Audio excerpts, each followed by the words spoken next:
focus on what you are good at. Narinig ko lang actually ito sa isang wealth or finance coach at sa iba pang mga motivational speaker. And I think pwede na rin natin itong i-apply sa ating affiliate business or sa pagiging affiliate natin dito sa TikTok or kahit sa social media platform ka-affiliate. Alam nyo ba, may mga iba't iba akong sinubukan na strategies or techniques sa pagbibenta at pag-promote ng product.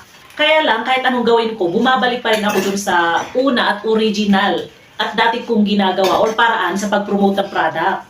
Kasi hindi ko kaya yung iba.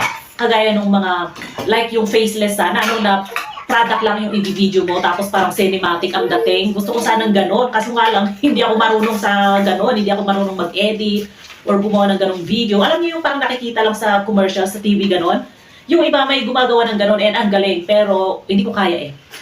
Parang mas komportable ako sa ganito, yung parang ipapakita ko sa inyo yung product, magkukwento. Kumbaga, storytelling, gano'n, doon ako komportable at doon ako expert.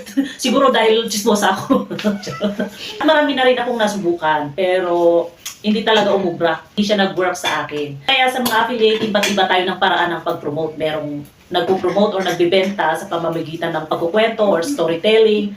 Merong iba faceless, may affiliate content creator na dito siya magaling, yung iba naman dito siya magaling. Kaya kung ano yung expertise mo, kung saan ka magaling, doon ka na. Huwag mo nang i-try na gayahin yung iba. Pwede mong gayahin, subukan mo, baka mag-work sa'yo, pero kung hindi, huwag mong ipilit kasi mahihirapan ka lang. Mas maganda na doon ka sa kung saan ka komportable or kung saan ka hindi masyadong nahihirapan.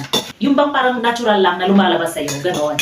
At ang gawin na lang natin, kung ano yung meron tayo, kung ano na yung kumbaga talent or ability o ano yung kumbaga expertise natin, ang gawin na lang natin, instead na gayahin yung iba or sumubok ng iba, i-improve na lang natin kung ano meron tayo. I-improve natin, mag-level up ng konti hanggang sa ma-improve at mas gumanda.